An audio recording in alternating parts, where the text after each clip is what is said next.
कई बार ऐसा होता है कि मार्केट में एक रेजिस्टेंस लेवल का ब्रेकआउट होता है और जब आप ट्रेड में स्टॉप लॉस लगाकर अपनी एंट्री बनाते हैं तभी मार्केट रिवर्स आकर आपका स्टॉप लॉस हिट करता है। तो इसका असल वजह ट्रैप ट्रेडिंग है।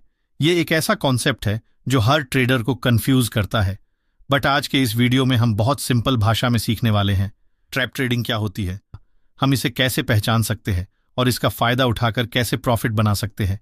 तो ये वीडियो ट्रेडर के लिए काफी इंपॉर्टेंट होने वाली। आइए हम एक एक करके सभी को समझते हैं। सबसे पहले हम समझते हैं ट्रैप ट्रेडिंग क्या होता है। चार्ट पर यह एक इंपॉर्टेंट रेजिस्टेंस जोन है। यहां पर चार्ट में इस लेवल का ब्रेकआउट होता है। जब मार्केट उसके ऊपर सस्टेनेबिलिटी दिखाती है तब यहां पर रिटेल ट्रेडर्स अपनी एंट्री बनाते हैं, पर मार्केट वहीं से रिवर्स होती है और हमारा स्टॉप लॉस हंट कर देती है। इसे हम लोग फॉल्स ब्रेकआउट भी कहते हैं। मार्केट में ट्रैप बड़े ऑपरेटर द्वारा छोटे रिटेल ट्रेडर को करते हैं। पर आपके मन में एक सवाल आएगा कि ये ऑपरेटर कौन होते हैं। तो आपको ये समझना होगा कि ऑपरेटर कोई एक सामान्य व्यक्ति नहीं होता है। ये वे होते हैं जिनके पास बहुत पैसा होता है। फॉरेन इंस्टीट्यूट, बैंक या फंड मैनेजर जैसे म्यूचुअल फंड ये मार्केट में एक बार में करोड़ों रुपए लगाते हैं। इनका मेन मकसद होता है मार्केट को रेजिस्टेंस के पास ले जाए और उसका ब्रेकआउट करवाए।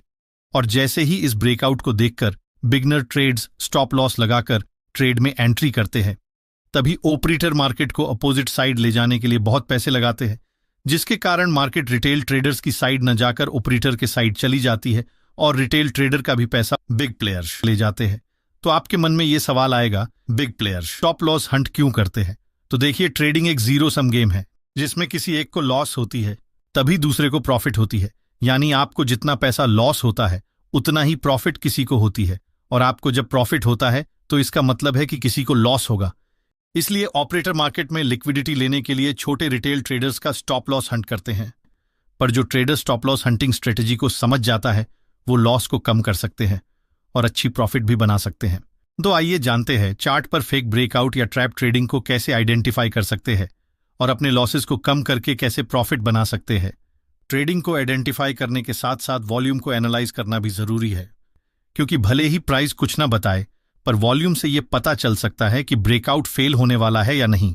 वॉल्यूम आपको यह दिखा सकता है कि मार्केट में बड़े ऑर्डर्स कब एग्जीक्यूट हो रहे हैं, यानी कि मार्केट में बिग प्लेयर एंट्री कर रहे हैं या नहीं।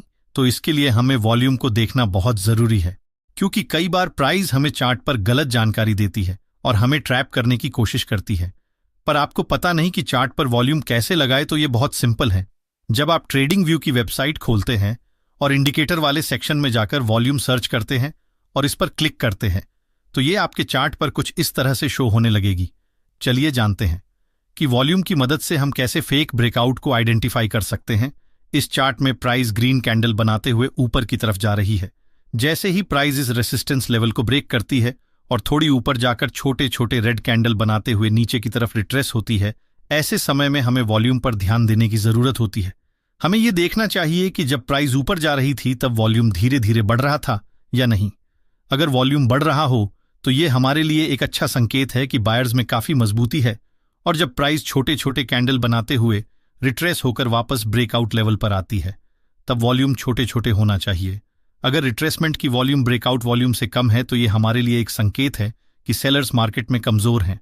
इसका मतलब है कि जब प्राइस नीचे की तरफ आ रही है तो सेलर्स ज्यादा क्वांटिटी में मार्केट में एंट्री नहीं ले रहे हैं, जिससे वॉल्यूम बार की साइज छोटे छोटे हो रहे हैं।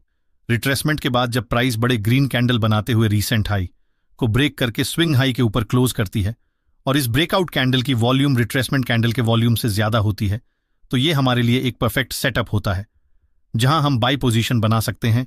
ये एक रियल ब्रेकआउट का संकेत होता है।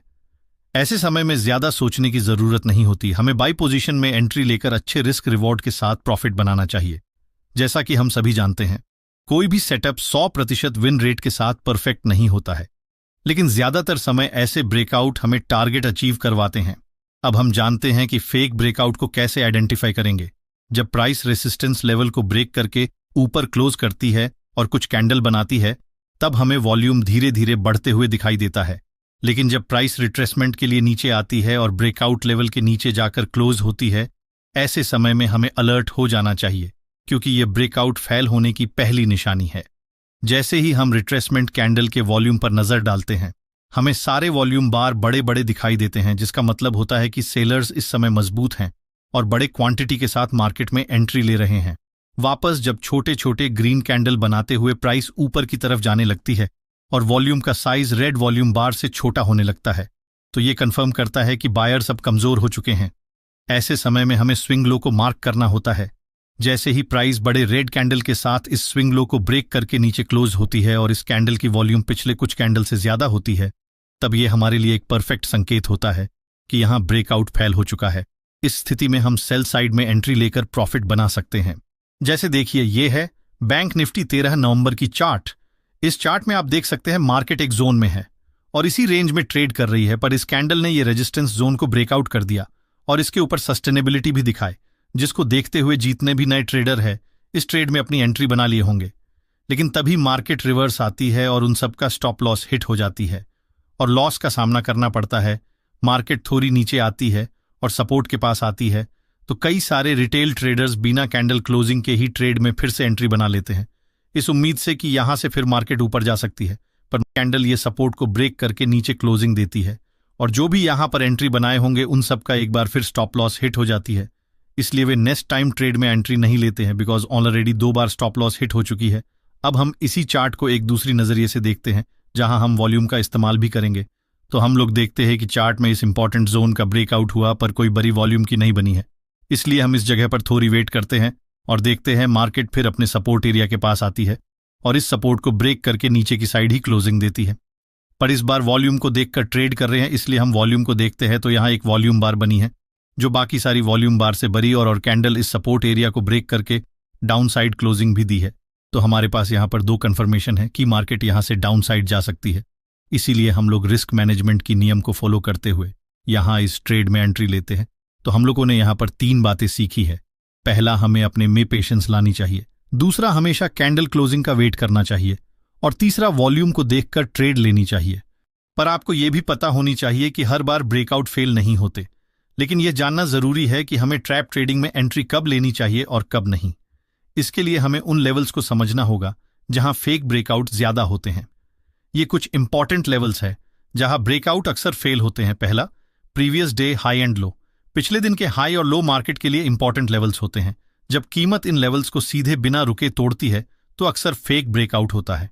दूसरा, current day high and low. आज के दिन का सबसे हाई और सबसे लो लेवल भी फेक ब्रेकआउट का कारण बन सकता है। जब कीमत बिना समय लिए इन लेवल्स को तोड़ती है तो फेक ब्रेकआउट की संभावना बढ़ जाती है। तीसरा, साइकोलॉजिकल लेवल्स। ऐसे राउंड फिगर जैसे 24,000, 24,500 या 23,000 को साइकोलॉजिकल लेवल्स कहते हैं। इन जगहों पर ज्यादातर फेक ब्रेकआउट देखने को मिलते हैं। उदाहरण के लिए, अगर निफ्टी 24,000 के आसपास है तो 24,000 एक महत्वपूर्ण लेवल होगा। अगर मार्केट इस लेवल को सीधे ब्रेक करती है तो हो सकता है कि ये एक ट्रैप हो छोटे रिटेल ट्रेडर्स को फंसाने के लिए। इसलिए ऐसे लेवल पर हमें सोच समझकर ट्रेड करनी चाहिए और ऑपरेटर की पॉइंट ऑफ व्यू से चार्ट को एनालाइज करना चाहिए, क्योंकि Indian market stop loss hunting पर ही चलती है। हमें इससे बचना है और प्रॉफिट बनाना है, तो अपने में पेशेंस लाना पड़ेगा, तभी आप एक प्रॉफिटेबल ट्रेडर बन पाइएगा। आइए अब समझते हैं ट्रैप ट्रेडिंग में सही एंट्री का तरीका।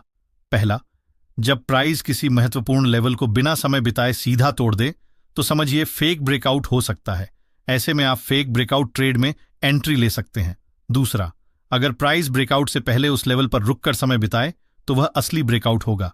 इस स्थिति में फेक ब्रेकआउट ट्रेड नहीं लेना चाहिए। तीसरा, ब्रेकआउट के बाद कीमत का व्यवहार भी देखें। अगर कीमत ब्रेकआउट के बाद समय बिताने लगती है तो ब्रेकआउट फेल हो सकता है। ट्रेडिंग टिप्स: ब्रेकआउट से पहले समय बिताए तो रियल ब्रेकआउट होता है। ऐसे में ब्रेकआउट की दिशा में ट्रेड करें। ब्रेकआउट के बाद समय बिताए तो फेक ब्रेकआउट हो सकता है। ऐसे में उलटी दिशा में ट्रेड करें। इन आसान नियमों को अपनाकर आप फेक और रियल ब्रेकआउट के बीच अंतर समझ सकते हैं और सही ट्रेडिंग फैसले ले सकते हैं। और चलिए अब मैं आपके साथ कुछ ट्रेडिंग टिप्स शेयर करता हूं। पहला, अगर आप एक बिगनर ट्रेडर हो तो अपने क्वांटिटी साइज को कम रखने की कोशिश कीजिए। कई सारे बिगनर ट्रेडर्स बिग प्रॉफिट के चक्कर में अपनी क्वांटिटी साइज बढ़ाकर ट्रेड करते हैं, लेकिन वे ये बात भूल जाते हैं कि जितनी बड़ी प्रॉफिट होगी उतना ही बड़ा लॉस होने का भी चांस है। दूसरी बात, आपको अपने में पेशेंस लानी पड़ेगी, क्योंकि ट्रेडिंग में अगर आप पेशेंस नहीं रखते हैं तो आप सेटअप पर ट्रेड आने से पहले ही ट्रेड में एंट्री करेंगे। इसलिए आपको कोशिश करना है दिन में 1 या 2 ट्रेड ही लेना है।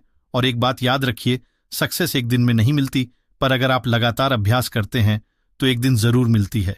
इसलिए आप अपने ट्रेडिंग प्लान में सुधार करते रहिए और आप उस पॉइंट को नोट कीजिए कि आप किसके कारण ट्रेडिंग में लॉस कर रहे हैं। या तो वो आपका साइकोलॉजी हो सकती है या आपका ट्रेडिंग प्लान हो सकता है जिसके कारण आपको लॉस का सामना करना पड़ रहा है और आप उसमें सुधार लाइए। पर जब तक आप रिस्क मैनेजमेंट को नहीं सीखते हैं तब तक आप ट्रेडिंग में प्रॉफिट नहीं बना सकते हैं। इसलिए मैंने रिस्क मैनेजमेंट पर ऑलरेडी एक डिटेल्स वीडियो अपने यूट्यूब चैनल पर अपलोड कर दिया हूँ, आप देख सकते हैं। मैं लिंक इस वीडियो की डिस्क्रिप्शन में दे दूंगा। और आपको ये वीडियो कैसी लगी कमेंट सेक्शन में जरूर बताएं। और अगर आप नए हो तो इस चैनल को जरूर सब्सक्राइब कर लीजिए। मिलते हैं एक नई वीडियो के साथ, तब तक के लिए आप हमारे अन्य वीडियो देख सकते हैं।